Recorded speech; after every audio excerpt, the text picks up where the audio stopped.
Mark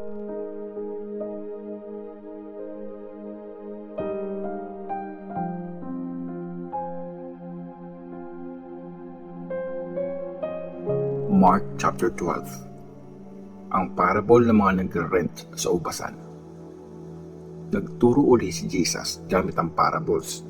Sabi niya, may isang taong nagtanim ng ubas sa bukid niya. Binakuran niya ang paligid nito at gumawa siya ng pisaan ng ubas. Tapos, nagtayo siya ng tore ng tagabantay. Pinarent ng may-ari ang ubasan sa ibang tao. Tapos, nag-abroad siya. Nung harvest time na, pinapunta niya ang isa niyang tauhan sa mga nagre-rent para kunin ang share niya sa harvest. Pero pwersahan nilang hinuli ang tauhan. Binugbog pa nila ito at saka pinauwing walang dala. Nagpadala ang may-ari ng isa pa niyang tauhan. Pero pinalo nila sa ulo ang tauhan at sobrang ininsulto pa. At nagpadala uli ang may-ari ng isa pa niyang tauhan. Pero pinatay din yun ng mga nagre-rent. Ganun din ang ginawa nila sa iba pang tauhan. Yung iba, binugbog nila. Yung iba naman, pinatay nila. Meron pang isang hindi napapadalang may-ari, ang minamahal niyang anak. Nag-decide siya na ipadala ang anak niya. Naisip kasi niya, re-respetuhin nila ang anak ko. Pero sabi nung mga nagre-rent, siya ang tagapagmana. Tara, patayin din natin siya para makuha natin ang mamanahin niya. Kaya sinunggaban nga nila ang anak ng may-ari, pinatay at saka tinapon sa labas ng ubasan.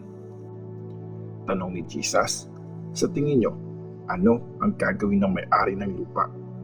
Pupuntahan niya ang mga nagre-rent at papatayin niya sila. Tapos, ipaparent niya sa iba ang ubasan niya. Hindi niyo ba nabasa ang nakasulat sa scripture? Ang bato na nireject ng mga karpintero ang siyang naging pinakamahalagang bato sa lahat.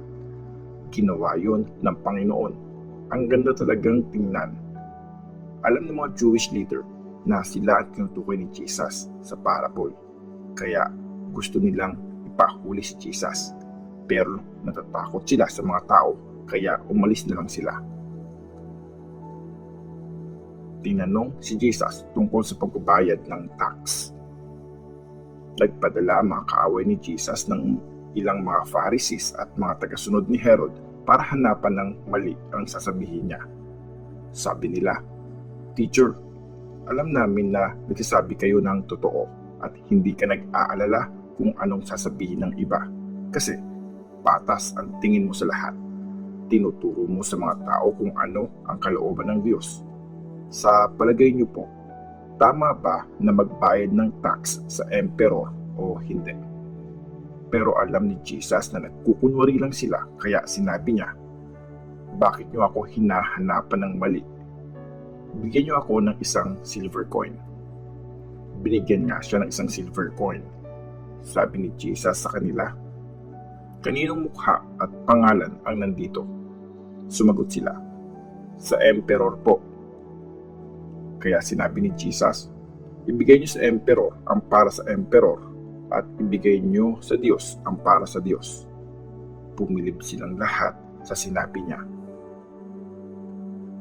Tinanong si Jesus tungkol sa resurrection. Pumunta kay Jesus ang ilang Sadducees, mga Jews sila na hindi naniniwalang mabubuhay uli ang mga namatay. Sabi nila, Teacher, sabi ni Moses, pag namatay ang isang lalaki at wala silang anak ng asawa niya, dapat pakasalan ng kapatid niyang lalaki ang biyuda para magkaroon ng mga anak. Ipapangalan sa asawang namatay ang mga magiging anak nila. Meron pong 7 magkakapatid na lalaki. Nag-asawa yung panganay pero namatay siya nang walang anak. Pinakasalan ng pangalawang kapatid ang biyuda pero namatay din ang pangalawang kapatid na wala ding naiwan na anak. Tapos, ganun din ang nangyari sa pangatlo hanggang sa bunso. Namatay silang lahat nang wala anak. Tapos, namatay na din yung babae. Ngayon, sa araw na muling bubuhayin ang mga patay, sino po sa 7 ang magiging asawa ng babae kung pinakasalan siya ng lahat? sabi ni Jesus. Nagkakamali kayo. Hindi nyo talaga naiintindihan ang scriptures o ang kapangyarihan ng Diyos. Kasi sa araw na muling bubuhayin ang mga namatay, hindi na sila mag-aasawa. Magiging katulad sila ng mga angel sa langit. At tungkol naman sa muling pagkabuhay ng mga namatay, hindi nyo ba nabasa ang sinulat ni Moses tungkol sa burning bush? Diba, sabi ng Diyos sa kanya, ako ang Diyos ni Abraham, Diyos ni Isaac, at Diyos ni Jacob. Diyos siya ng mga buhay, hindi ng mga patay. Grabe, mali talaga kayo. Tinanong si Jesus tungkol sa pinakamahalagang utos. Narinig ng isang teacher ng law ang pagtatalo ni Jesus at ng mga Sadducees. Napansin niya na ang galing ng sagot ni Jesus sa mga tanong sa kanya. Kaya nagtanong din siya, alin sa mga utos ang pinakamahalaga? Sagot ni Jesus, ito ang pinakamahalagang utos. Pakinggan mo, Israel, ang Panginoong Diyos natin ang siyang nag-iisang Panginoon.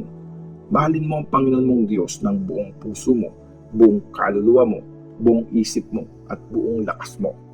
Pangalawa, mahalin mo ang kapwa mo gaya ng pagmamahal sa sarili. Wala nang mas hihigit pa sa mga utos na ito. Sabi ng teacher ng law, Teacher, tama ka. Tama ang sinabi mo na ang Panginoon lang ang Diyos at wala nang iba pa. Dapat mahalin siya ng buong puso, buong isip at buong lakas. At dapat ding mahalin ang kapwa gaya ng pagmamahal sa sarili.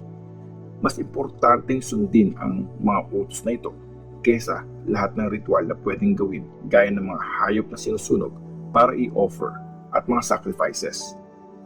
Nakita ni Jesus na magaling ang sagot ng teacher ng law. Kaya sabi ni Jesus sa kanya, malapit ka sa kaharian ng Diyos.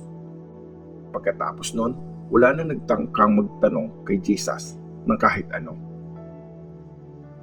Ang tanong tungkol sa Christ. Habang nagtuturo si Jesus sa temple, sabi niya, paano nasasabi ng mga teachers ng law na anak ni David ang Christ?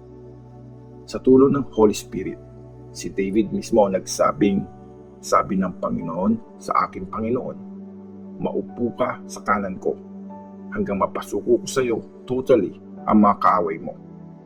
Kung tinawag ni David ang Christ na Panginoon niya, paano magiging anak ni David ang Christ? Warning laban sa mga teachers ng law. Masayang nakikinig ang maraming tao sa kanya.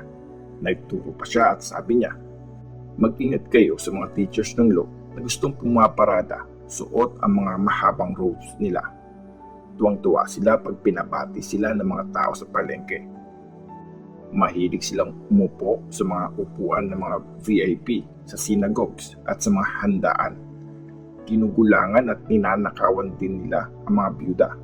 Tapos, hinahabaan nila ang mga dasal nila. Pero, pakitang tao lang yon. Kaya tatanggap sila ng mas mabigat na parusa.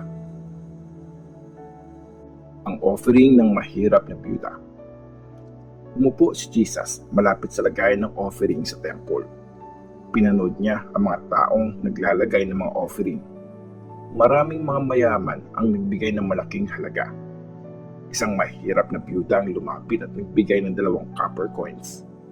Sobrang liit lang ng halaga nun.